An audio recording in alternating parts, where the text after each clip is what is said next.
Estuvimos hablando del fenómeno de la radioactividad desde un punto de vista cuantitativo.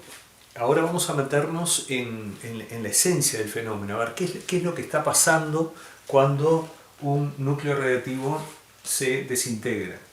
Pero antes, me parece importante marcar la diferencia entre dos fenómenos que, como pertenecen al curso de este año, pueden entrar en conflicto y pueden confundir un poco.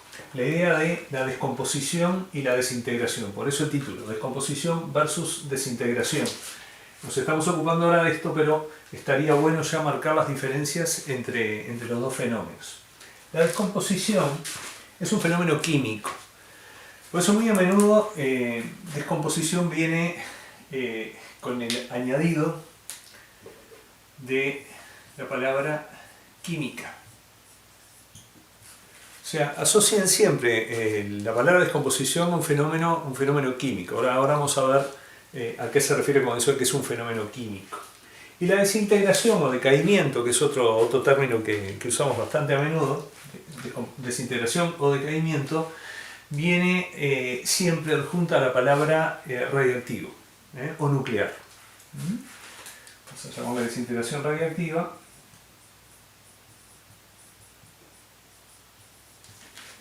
O desintegración nuclear. Desintegración o decaimiento radiactivo o nuclear. ¿Sí? La descomposición tiene menos variantes. Así que son dos fenómenos diferentes. La descomposición química es una cosa, la desintegración radiactiva es otra. Pueden tener algunas cosas en común, pero son esencialmente fenómenos diferentes. En primer lugar, vamos a centrarnos, vamos a marcar acá algunas diferencias, utilizando ejemplos. Por ejemplo, una sustancia que se descompone habitualmente en nuestras casas es el agua oxigenada. El agua oxigenada, si ustedes compran agua oxigenada, se la pueden vender con distintas concentraciones, 10 volúmenes, 30 volúmenes, 60 volúmenes, 100 volúmenes. Cuando lleguemos al tema unidades de concentración vamos a hablar un poco de eso, pero cuando ustedes compran agua oxigenada saben que no la pueden guardar indefinidamente porque generalmente tienen una fecha de vencimiento de un año. O sea, se supone que ese producto que les vendieron va a mantener las características por las cuales a ustedes les interesó comprarla durante un tiempo limitado, y generalmente ese tiempo para un envase cerrado, bien cerrado y a una temperatura razonable, es de aproximadamente un año. La reacción de la descomposición química del agua oxigenada es la siguiente. Vamos a escribir la ecuación para el fenómeno de la descomposición química del agua oxigenada. El agua oxigenada recibe ese nombre, en realidad el nombre correcto es peróxido de hidrógeno, pero agua oxigenada viene del hecho de que la fórmula es muy parecida a la fórmula del agua, solo que tiene, en lugar de un solo oxígeno, tiene dos. Entonces es muy descriptivo decirle agua oxigenada, me está diciendo que es como agua pero tiene más oxígeno. En realidad, desde el punto de vista de sus propiedades químicas, es muy diferente al agua. Y por supuesto no puede sustituir nunca al agua. Tiene propiedades oxidantes que la volverían tremendamente tóxica. Pero bien, supongamos que tenemos agua oxigenada en estado líquido. Vamos a suponer que la tenemos en estado relativamente puro, agua oxigenada líquida. ¿Y qué es lo que le está ocurriendo espontáneamente? Aunque en este momento no vamos a entrar en el significado de esa palabrita. ¿Qué es lo que ocurre con el agua oxigenada cuando se descompone? Se descompone en agua común, agua líquida, y oxígeno, lo que se conoce como dioxígeno. El oxígeno molecular, diatómico, en estado gaseoso. ¿Sí? Esas burbujitas que ustedes ven cuando agregan agua oxigenada en una herida son debidas a que una enzima que está muy distribuida en el organismo de todos los seres vivos, se llama catalasa, descompone al agua oxigenada y hace que se produzca oxígeno de manera mucho más rápida que lo que ocurriría si tuviéramos el agua oxigenada dentro del recipiente tapado o destapado. ¿Sí? O O sea, ahí hay un fenómeno que se llama catálisis en el que en algún momento vamos a entrar. Bien, vamos un poco a la ecuación, ¿no? Ecuación significa igualdad. Es un término que está asociado con las ecuaciones matemáticas. Una ecuación matemática se expresa mediante una igualdad. En las ecuaciones químicas no aparece el signo de igual, aparece acá una flechita o puede eventualmente aparecer una doble flecha, pero de cualquier manera el concepto de igualdad está presente. El número de átomos, los átomos en cantidad y en calidad que tenemos del lado de la izquierda de la ecuación, lo que llamamos los reactivos, tiene que ser igual al número de átomos que tengo del lado de los productos, a la derecha de la flechita, en la misma cantidad y en la misma calidad. O sea, tienen que ser los mismos átomos y la misma cantidad de los mismos átomos, de un lado y del otro, de reactivos y de productos. Para que eso se cumpla, tenemos que hacer lo que se conoce como ajustar, balancear o, más comúnmente, igualar la ecuación, aunque es redundante porque si no está igualada no es una ecuación, no sería una igualdad y no sería una ecuación. Bueno, esta ecuación la podemos igualar de distintas maneras.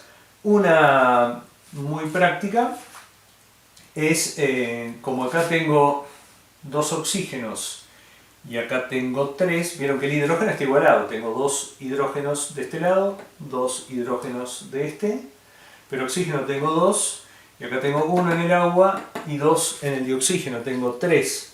Bueno, colocando acá adelante un medio como coeficiente, un medio de 2, la mitad de 2 es 1, 1 más 1, 3. Ahí quedaría la ecuación ajustada. Así que ahí tenemos un ejemplo de descomposición química. Vamos a ver un ejemplo de desintegración radiactiva. Un elemento radiactivo muy conocido, que desde el punto de vista histórico aparte es muy importante, es el radio. El radio, si ustedes tienen una muestra de radio y no suponemos que tenemos radio, estado sólido. El radio es un metal del grupo 2 de la tabla periódica.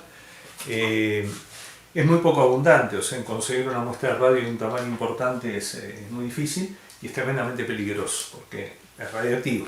Su nombre viene justamente de la intensidad de la radiación que emite. Ahora bien, ¿qué le pasa al radio espontáneamente? De forma muy parecida al agua oxigenada. Espontáneamente, a medida que transcurre el tiempo, el radio se va desintegrando, no descomponiendo, desintegrando. Entonces vamos a ver qué diferencias guarda este fenómeno con este. Vamos a ver cómo se desintegra y en qué se desintegra. También vamos a plantear una ecuación, pero ahora no va a ser una ecuación química, va a ser una ecuación nuclear. Y a simple vista, si uno los mira un poco apurados, les puede parecer muy parecida la manera de representarlo, pero van a ver que en esencia son ecuaciones que describen cosas profundamente diferentes. El radio se desintegra produciendo helio, que es un gas noble, y radón, Rn, que es otro gas noble. O sea, la desintegración del radio produce helio más radón. Bien. No sé si captan la diferencia de manera inmediata, pero hay cosas que saltan a la vista ni bien nos detenemos un poquito a mirarlo. O sea, los miramos así apurados, veo 2 ecuaciones. Si me detengo un poco ya veo las diferencias. ¿Cuál es la primera gran diferencia? En la descomposición química tenemos un compuesto. Compuesto es una sustancia que está formada por 2 o más elementos. Una sustancia pura formada por 2 o más elementos lo llamamos compuesto. Si la sustancia está formada por un único tipo de átomos, como por ejemplo el dioxígeno, ahí lo llamamos sustancia pura simple. Si está formada por 2 o más, le llamamos sustancia pura compuesta o simplemente compuesto. El agua oxigenada es un compuesto. El agua es un compuesto. El dioxígeno es una sustancia pura simple, porque está formada solamente por átomos de oxígeno. mientras que los dos ejemplos anteriores, agua y agua oxigenada, están formadas por átomos de oxígeno y átomos de hidrógeno. ¿Sí? O sea que este compuesto se descompone para originar este otro compuesto, el agua, y esta sustancia pura simple, el dioxígeno. Si miran en la desintegración radiactiva, lo que está ocurriendo es totalmente diferente. Ahí tenemos, en principio, suponemos que es una muestra, no es un solo átomo de radio, no tendría sentido hablar de un átomo de radio en estado sólido, tiene que haber un número muy importante de átomos de radio para que formen ese sólido del que estamos indicando entre paréntesis. Bien, el radio está formado, es una sustancia pura simple. De hecho, el radio es un elemento químico. O sea, además de ser una sustancia, en este caso sería el estado elemental del radio, sería esa forma, radio puro, suponiéndolo puro, y en estado sólido. Esa sustancia simple, cuando se desintegra, origina otras sustancias simples diferentes. Si ustedes miran del lado de los reactivos y del lado de los productos, no encontramos los mismos elementos, ni en cantidad ni en calidad. De hecho, el radio desaparece en la desintegración radiactiva y origina elementos diferentes, el helio y el radón. A diferencia de lo que ocurre en la descomposición, en la que las sustancias compuestas, una sustancia compuesta se descompone en otras dos sustancias, pero los átomos siguen siendo los mismos. Yo sigo teniendo los mismos átomos en cantidad y en calidad del lado de los reactivos que del lado de los productos. Nada de eso ocurre en la desintegración radiactiva. En la desintegración radiactiva, un elemento radiactivo, porque sus núcleos son inestables, origina, en este caso, dos elementos con núcleos eventualmente inestables, porque el radón también es inestable, pero nosotros vamos a ver solamente esta etapa del proceso. ¿Sí?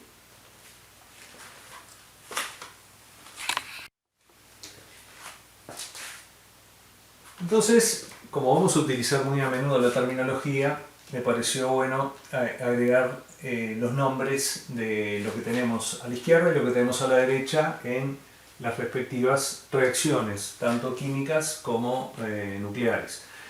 A la izquierda tenemos los reactivos, la flechita nos está indicando un proceso, nos está diciendo que está ocurriendo una transformación en este sentido, y a la derecha tenemos los productos. Lo mismo en la desintegración radiactiva. Tenemos reactivos y tenemos productos. Pero hasta ahí llegó el parecido. Acá empiezan las diferencias importantes. La primera, la que estábamos mencionando. ¿Cómo podemos decirlo de manera lo más breve posible y lo más contundente posible? Que en una descomposición química los átomos se conservan.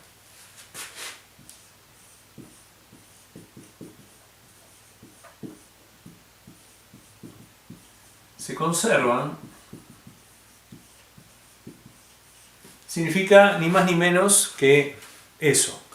Tengo los mismos átomos en los reactivos que los que tengo en los productos. Los mismos en cantidad y en calidad. No se pierde ningún átomo por el camino. Si se perdiera algún átomo, se estaría violando una ley fundamental de la química, la ley madre de la química, que es la ley de la conservación de la masa. La masa en una reacción química se conserva porque los átomos se conservan. ¿Qué pasa en una desintegración radiactiva? Los átomos cambian. ¿Por qué cambian? Porque cambian sus núcleos. Y en el núcleo del átomo está la identidad del átomo. Así que de la manera más breve posible podemos decir que los átomos se conservan en una reacción química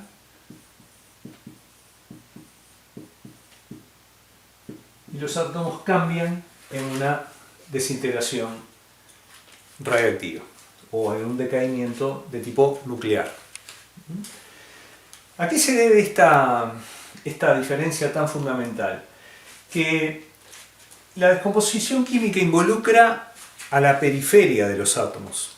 O sea, en los procesos químicos, sea una descomposición o sea otro tipo de reacción química, quienes intervienen son los electrones. Lo que hay es un cambio entre los vínculos establecidos entre las periferias atómicas. Son los electrones los que participan de los enlaces que se forman y de los enlaces que se rompen para que se formen los nuevos enlaces. O sea, en una reacción química se rompen enlaces, se separan átomos, se separan las periferias que estaban enlazadas entre los átomos y se forman enlaces nuevos. Eso es la esencia de un cambio químico. En una desintegración radiactiva lo que ocurre es un cambio que no involucra a la periferia. O sea, es un cambio que ocurre muy profundamente en esa parte del átomo tan pequeña que llamamos núcleo atómico. Ese cambio en el núcleo atómico genera un cambio en la identidad de los elementos químicos. El núcleo atómico en una reacción química ni se entera de los cambios que están ocurriendo a nivel de periferia. Ese núcleo está protegido, la periferia es muy grande comparada con el núcleo y prácticamente no hay ninguna transformación en la periferia que el núcleo pueda sentir o pueda modificar su estabilidad. En cambio, los núcleos que ya son radiactivos se están desintegrando espontáneamente buscando la estabilidad. Y ahí no es un problema de periferia, es un problema de núcleo atómico. ¿Sí?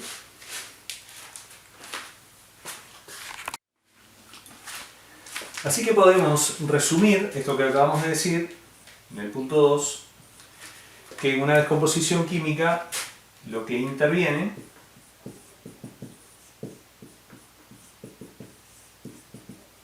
es la periferia del átomo.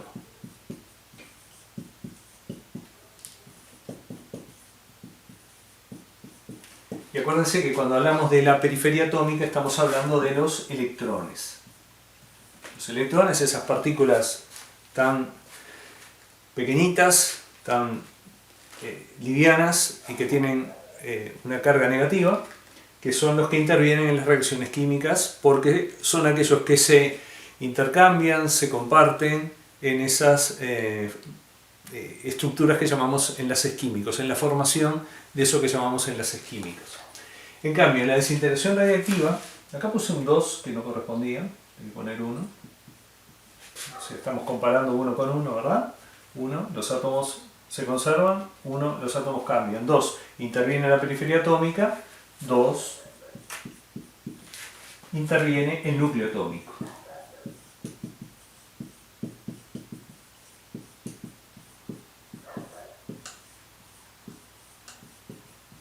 El núcleo atómico. Y en el núcleo atómico, las partículas involucradas son los protones y los neutrones. ¿Sí? O sea que son partículas diferentes las que están entrando en juego. ¿Sí? Los electrones en la periferia, protones y neutrones en el núcleo. Esto es una visión muy simplificada de lo que es el núcleo atómico, ¿verdad? Pero nos alcanza con ocuparnos, por lo menos en este curso, de los protones y los neutrones.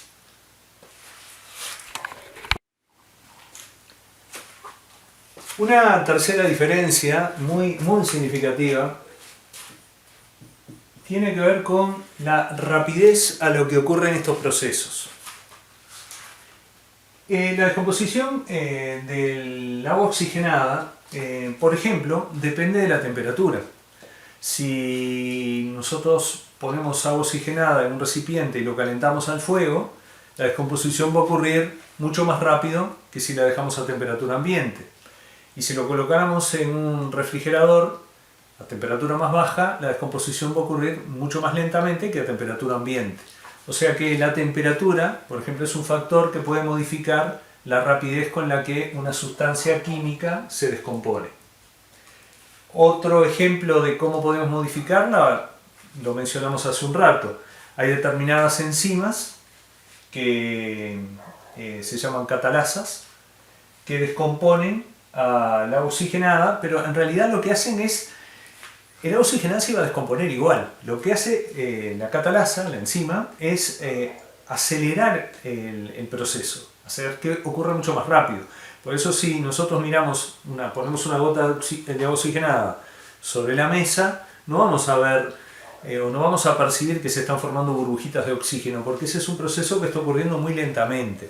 Pero si lo ponemos sobre una herida o sobre una rebanada de una fruta, por ejemplo una manzana o de una papa, vamos a ver que ese proceso ocurre muy rápidamente, se produce como una espuma, y eso me está indicando que el oxígeno se está produciendo a un ritmo mucho más rápido, ¿sí? Y ese es el efecto de los catalizadores. Así que las descomposiciones químicas pueden modificarse, su rapidez puede modificarse por factores externos, la temperatura, los catalizadores. Hay otros factores que desde el punto de vista cinético en este momento no vamos a entrar, pero basta con esos dos ejemplos para que quede claro. Mientras que la desintegración radiactiva es totalmente independiente de la temperatura, de los catalizadores, no hay factor que pueda modificar la rapidez a la que se desintegra un determinado núcleo radiactivo. O sea, este núcleo de radio se va a desintegrar a determinado ritmo, la muestra de radio sólido, se va a desintegrar a un ritmo que le es totalmente propio y es independiente de cualquier otro factor externo. Yo puedo poner el radio al fuego, bueno, puedo fundirlo, el sólido puede pasar a líquido, puedo seguirlo calentando y lo puedo vaporizar, pero la rapidez con la que sus núcleos se desintegran no se va a ver modificada por la temperatura, tampoco si lo enfrío. Tampoco puedo catalizarlo, no hay catalizadores que hagan que el radio se desintegre más rápido. ¿Ah? El radio se va a desintegrar a su propio ritmo independientemente de lo que nosotros desde afuera podamos hacer. Y eso tiene una razón muy evidente, ni bien uno toma conciencia de cuál es la estructura del átomo. La temperatura, por ejemplo, tiene que ver con la agitación, con la energía cinética que tienen las partículas en la muestra. A mayor temperatura, mayor energía cinética. Si las partículas se están moviendo muy rápido, sus periferias se están chocando de manera mucho más frecuente, mucho más a menudo. Y eso produce los cambios químicos de manera mucho más rápida. En cambio, el núcleo, que está escondido en el centro del átomo, rodeado por una enorme periferia, unas 100.000 veces más grande que el mismo, está protegido de la incidencia de esos choques. Yo aumento la temperatura y chocan las periferias, pero los núcleos ni se enteran de lo que está pasando en la periferia. O sea, el núcleo tiene un ritmo de desintegración que no es afectado por condiciones externas que no le llegan. De hecho, nada que ocurra en la periferia está afectando dramáticamente lo que está ocurriendo en el núcleo. La mayor parte del tiempo el núcleo puede perfectamente prescindir de su periferia, salvo en condiciones muy extremas, de energías muy extremas en las que la periferia directamente se pierde. El núcleo no va a ser afectado, no va a verse afectado por la temperatura exterior, para el caso de la temperatura. Y los catalizadores son sustancias químicas que intervienen también interactuando con las periferias de las reacciones de los componentes de las reacciones que catalizan. El núcleo está muy lejos y ningún catalizador puede actuar sobre ellos.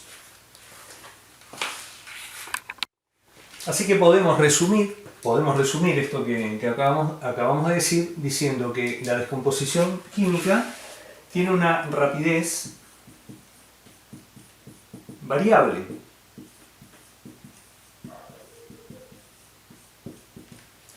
Dependiente de factores externos.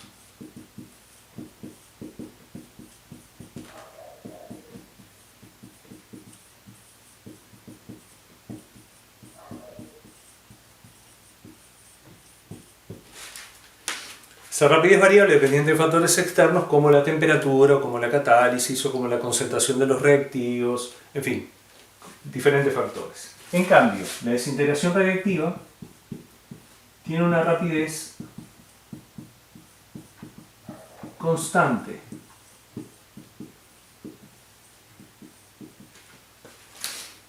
O sea, eso no significa que ocurra el proceso siempre a la misma rapidez, sino que esa constancia tiene que ver con que depende exclusivamente del núcleo que se esté desintegrando. ¿Sí? Para un determinado isótopo radiactivo, la rapidez siempre va a seguir la misma pauta y no la voy a poder modificar con factores externos. O sea, es una rapidez constante, independiente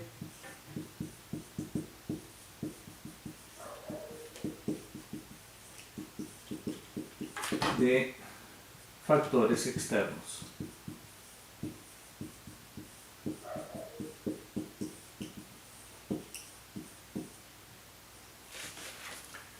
Rapidez variable, rapidez constante. Yo sé que me van a decir, y más si hicieron la experiencia anterior, que ¿cómo me vas a decir que la rapidez es constante si la curva del número de cuentas o número de partículas radiactivas tiene esta forma? Quiere decir que la rapidez está cambiando con el tiempo. Estamos totalmente de acuerdo. O sea, en ese sentido, desde el punto de vista cinético, la rapidez en la desintegración radiactiva cambia con el tiempo. Cosa que también ocurre, por ejemplo, de manera muy parecida en el caso de la descomposición del agua oxigenada. Cuando planteo la diferencia entre rapidez variable y rapidez constante, es que esta rapidez yo la puedo modificar, ¿sí?, modificando un factor externo como la temperatura, por ejemplo. Esta no. Esta va a tener su propio ritmo, aunque con el tiempo es cierto que varía. ¿Ah? Hecha la aclaración, porque si no entra en conflicto con cosas que ustedes mismos vieron, seguimos adelante para ver la cuarta diferencia, que es muy significativa. Esta cuarta diferencia que dejamos para el final, la dejamos para el final porque probablemente sea la más difícil de conceptualizar. Estamos acostumbrados a suponer que si un sistema está cerrado, si contiene una cierta cantidad de materia, si está cerrado, herméticamente cerrado, no puede entrar ni salir materia de ese sistema. Por lo tanto, la masa debe permanecer constante. Si ocurre un cambio químico dentro del sistema cerrado, en la medida que no puede salir materia ni puede ingresar materia, la masa permanecerá constante, aunque la composición del sistema haya cambiado. O sea, si yo tengo agua oxigenada y se me descompone dentro del frasco bien tapado y el frasco está herméticamente tapado, al cabo de, no sé, 2 años, 3 años, cuando lo destapo, lo que voy a tener es agua y oxígeno, que voy a sentir como un soplido cuando lo destape, porque el oxígeno que se había liberado y había quedado ahí a presión va a salir a la atmósfera. Pero si yo determino la masa del recipiente con agua oxigenada y la masa del recipiente 2 años después con mayoritariamente agua y oxígeno, no debe cambiar. La masa se conserva en las reacciones químicas. Y esa ley de conservación de la masa, que es la ley madre de la química, uno espera que se cumpla porque es de sentido común. Si no entra ni sale nada, la masa se tiene que conservar. Sin embargo,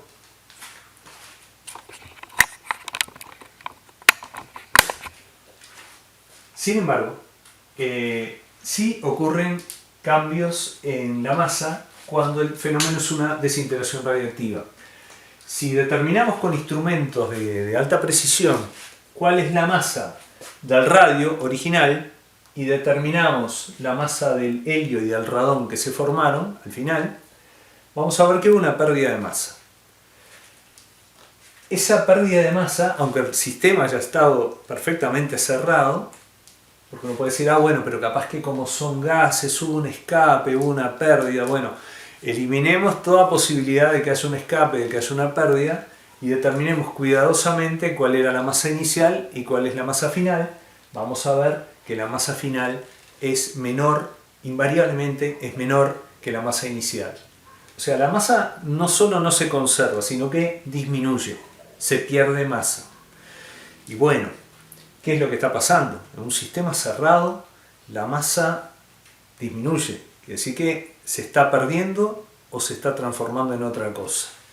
Esa es la pregunta clave y en cierto modo también la razón por la cual las reacciones nucleares tienen determinadas aplicaciones en el terreno pacífico y también, desgraciadamente, en el terreno bélico. Así que señalemos el punto 4. O sea, en la descomposición química se conserva la masa, se conserva la masa y en la desintegración radiactiva disminuye la masa. O sea que disminuye la masa me está diciendo que en una desintegración la masa final va a ser menor que la masa inicial. mientras que en una reacción química como la descomposición, la masa final y la masa inicial tienen el mismo valor. ¿Dónde está la explicación de que esto ocurra? En realidad es una verdad a medias que la masa se conserva en las descomposiciones químicas. ¿Qué es lo que pasa? Las balanzas que utilizamos habitualmente en química pueden detectar cambios de masa de 10 milésimas de gramo.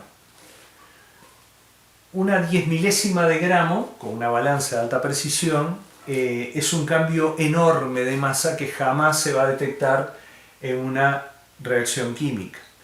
Mientras que en una desintegración radiactiva, los cambios en la masa son mayores y son mucho más fáciles de detectar con nuestros instrumentos de medida.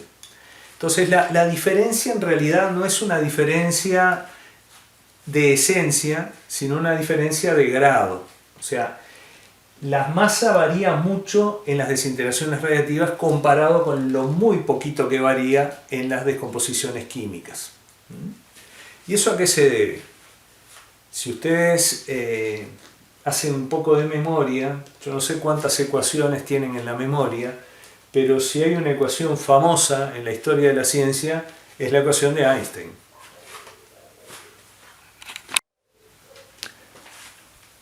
Bueno, si no conocen la ecuación de Einstein, no es la única ecuación de Einstein, es la ecuación de Einstein que vincula la masa con la energía, pero es hora de que la conozcan.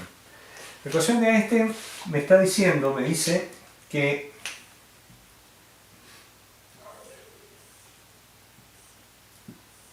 la energía intercambiada en un proceso es igual al producto de su masa por la velocidad de la luz al cuadrado. E es igual a m por c al cuadrado. Debe ser la ecuación más famosa de la historia de la física. Esta ecuación, para los procesos en los que la masa cambia, se puede representar de otra manera. O sea, es equivalente, pero no para la masa, sino para la variación de masa. O sea que la variación de energía sería igual al producto de la variación de la masa por la velocidad de la luz al cuadrado. La velocidad de la luz al cuadrado, la velocidad de la luz es una constante de la naturaleza, la constante c en el vacío es igual a 3 por 10 a la 8 metros por segundo. O sea, es un valor constante, es una constante universal. En el vacío, la luz, independientemente de la longitud de onda, se transmite a una velocidad de 3 por 10 a la 8 metros por segundo. 300.000 kilómetros por segundo, si quieren tener una idea más perceptible de lo enorme que es esa velocidad. Bueno, ahora fíjense. Si en cualquier reacción química o nuclear, en cualquier proceso en el que se intercambia energía, esta ecuación es válida. O sea, la ecuación de Einstein se cumple siempre. ¿Por qué en las reacciones químicas no se detecta un cambio en la masa y por qué en las desintegraciones radiactivas sí se detecta un cambio en la masa? ¿Por qué decimos se conservan las reacciones químicas y no se conserva? En realidad no se conserva nunca. Lo que pasa es que la variación de masa en una descomposición química está asociada con una liberación de energía muy pequeña comparada con la liberación de energía que se produce en las reacciones nucleares. O sea, la diferencia entre la masa inicial y la masa final la masa no puede perderse así nomás sin transformarse en otra cosa. La masa se transforma en energía. Ahora, si se libera mucha energía, va a haber una cantidad importante de masa que se tiene que transformar en esa energía. Ahora, si se libera muy poca energía, la masa correspondiente va a ser muy pequeña. En las reacciones nucleares se libera muchísima energía con relación a la masa de partida. En las reacciones químicas, aún en las más violentas, en reacciones explosivas, ¿no? Sí, Consideren el explosivo químico más potente. Bueno, libera muchísima energía cuando se produce la explosión. Bueno, esa energía es insignificante para los cambios de masa involucrados. O sea, si la variación de energía es muy pequeña, y en las reacciones químicas, aún las más violentas, es pequeña, la variación de masa va a ser igualmente pequeña. ¿Sí? O sea, va a ser tan pequeña que los instrumentos no lo van a poder detectar. Por eso, en las decomposiciones químicas yo puedo aceptar que se cumple la ley de conservación de la masa. Pero en las reacciones nucleares, concretamente en las desintegraciones radiactivas, esta variación de energía es enorme para pequeñas cantidades de material radiactivo. Por lo tanto, las variaciones de masa pasan a ser también grandes en comparación con las de las descomposiciones químicas y mis instrumentos lo pueden detectar.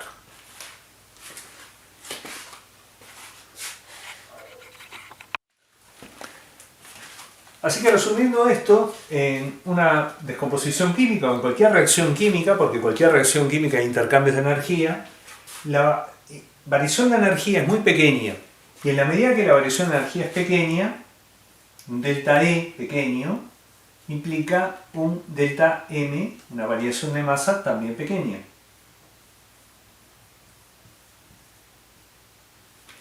Un delta M pequeño. En cambio, si la variación de energía, que es lo que ocurre en una desintegración radiactiva, es muy grande, la variación de masa también va a ser muy grande.